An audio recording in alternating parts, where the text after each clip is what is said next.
তারা ভার্চুয়ালি হাজিরা দিতে চান, আদালত সেটা নামঞ্জুর করেছেন। তিনি একটা চিঠি লিখে রেজিস্ট্রার মহোদয়কে বলেছেন যে এই মামলা তিনি আর পরিচালনা করতে চান না। তার পরিবর্তে পলাতক আসামি শেখ হাসিনাকে ডিফেন্ড করার জন্য আরেকজন আইনজীবী আমির হোসেন সাহেবকে নিয়োগ করেছেন।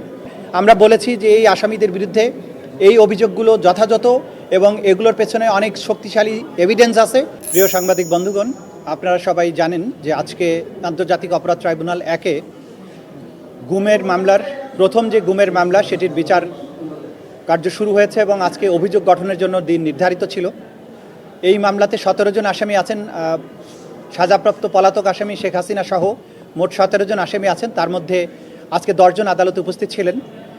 আজকে আসামি পক্ষ থেকে একটা দরখাস্ত দেওয়া হয়েছিল যে তারা ভার্চুয়ালি হাজিরা দিতে চান, আদালত সেটা নামঞ্জুর করেছেন।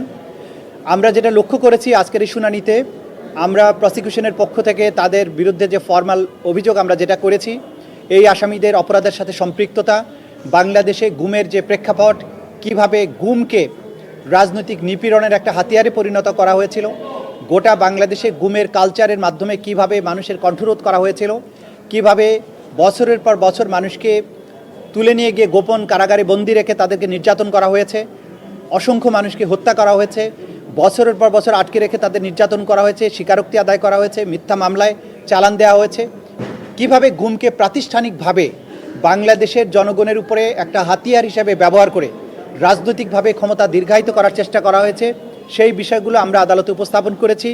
একই সাথে রোম স্ট্যাটিউটে বর্ণিত যে অপরাধের যে সমস্ত এলিমেন্টস অফ ক্রাইমস, সেগুলো আমরা তুলে ধরেছি। আমাদের ইন্টারন্যাশনাল ক্রাইমস ট্রাইব্যুনাল অ্যাক্টে বর্ণিত গুমের যে সমস্ত ব্যাপ্তি আছে, আইনগত উপাদান আছে, সেগুলো তুলে ধরেছি এবং আমরা বলেছি যে এই আসামিদের বিরুদ্ধে এই অভিযোগগুলো যথাযথ এবং এগুলোর পেছনে অনেক শক্তিশালী এভিডেন্স আছে। 4টি কাউন্টে তাদের বিরুদ্ধে অভিযোগ আমরা আনয়ন করেছি, তাদের বিরুদ্ধে অভিযোগ গঠনের জন্য আমরা প্রার্থনা করেছি। আসামি পক্ষ থেকে আজকে অনেকগুলো ডিসচার্জ আবেদন করা হয়েছিল, সেগুলোর শুনানি তারা করেননি। তারা সময় চেয়েছেন তাদের প্রস্তুতির কথা বলে। আদালত তাদেরকে আগামী 14ই ডিসেম্বর পর্যন্ত সময় দিয়েছেন। 14ই ডিসেম্বর ওনাদের অংশটুকু আদালত শুনবেন। কিন্তু এর মধ্যে র্যাবের যে সমস্ত অফিসার এখানে আসামি হিসাবে আজকে হাজির আছেন, তাদের পক্ষ থেকে একটা আবেদন করা হয়েছিল যে তাদেরকে যেন ভার্চুয়ালি শুনানিতে অংশগ্রহণের সুযোগ দেওয়া হয়। আদালত সেটা নামঞ্জুর করেছেন। এই পিটিশনের শুনানির সময় আমরা লক্ষ্য করেছি যে আসামি পক্ষের আইনজীবীরা সেনাবাহিনীর সাথে এই বিচারকে মুখোমুখি করার একটা প্রচেষ্টা আমরা লক্ষ্য করেছি। আমরা আদালত এটা স্পষ্ট করে বলেছেন যে এই বিচার সেনাবাহিনীর বিরুদ্ধে নয়। প্রসিকিউশনের পক্ষ থেকেও এটা সুস্পষ্টভাবে বলা হয়েছে যে দেশপ্রেমিক সেনাবাহিনীর বিরুদ্ধে এই বিচার নয়, কারণ এই আসামিরা অপরাধগুলো করেছেন যখন পুলিশে পোস্টেড ছিলেন। পুলিশের একটি শাখা হচ্ছে র্যাপিড অ্যাকশন ব্যাটালিয়ন বা র্যাব। সেখানে গিয়ে সামরিক শৃঙ্খলার বাইরে থাকা অবস্থায় তারা এই ধরনের মারাত্মক অপরাধ করেছেন, যেগুলোকে ক্রাইম অফ দ্য ক্রাইমস বলা হয়, মানবতা বিরোধী অপরাধ বলা হয়। সেই অপরাধগুলো সংগঠন করেছেন।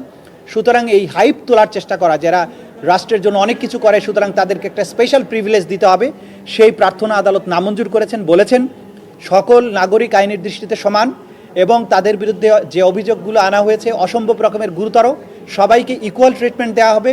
তারা বিচারের সাজাপ্রাপ্ত না হওয়া পর্যন্ত ইনোসেন্ট বিবেচিত হবে, কিন্তু আসামি হিসাবে অন্যরা যে ধরনের প্রিভিলেজ ভোগ করে তার বাইরে নতুন কিছু তারা পাবেন না। এবং সর্বশেষে আরেকটি বিষয় হচ্ছে যে শেখ হাসিনা যিনি পলাতক আছেন, অন্য একটি মামলায় সাজাপ্রাপ্ত, তার জন্য গত তারিখে জনাব জেরাই খান পান্না আইনজীবী হিসাবে নিয়োগপ্রাপ্ত হওয়ার আকাঙ্ক্ষা ব্যক্ত করেছিলেন।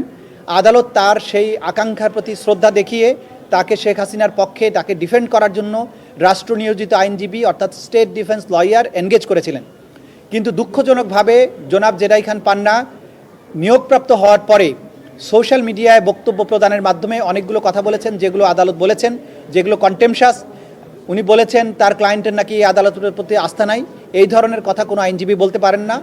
আদালত তাৎক্ষণিকভাবে তাকে তলব করে আদালতে উপস্থিত হতে বলেছেন, কারণ তিনি একটা চিঠি লিখে রেজিস্ট্রার মহোদয়কে বলেছেন যে এই মামলা তিনি আর পরিচালনা করতে চান না। আমাদের আন্তর্জাতিক অপরাধ ট্রাইব্যুনালের রুলস অফ প্রসিডিওরে সুস্পষ্টভাবে উল্লেখ আছে, যখন কোনো ব্যক্তি কোনো ক্লায়েন্টের পক্ষে আইনজীবী হিসেবে নিযুক্ত হবেন, আদালতের অনুমতি ব্যতিরেকে তিনি সেই মামলা পরিত্যাগ করতে পারবেন না বা দায়িত্ব পালনে অস্বীকৃতি জানাতে পারবেন না।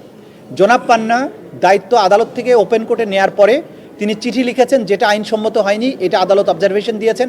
তাকে সতর্ক করেছেন যে তিনি সোশ্যাল মিডিয়াতে যে ধরনের কথা বলেছেন এটা তার বলা উচিত হয়নি, ভবিষ্যতে যাতে এটা না বলেন। এবং তার পরিবর্তে পলাতক আসামি শেখ হাসিনাকে ডিফেন্ড করার জন্য আরেকজন আইনজীবী আমির হোসেন সাহেবকে নিয়োগ করেছেন।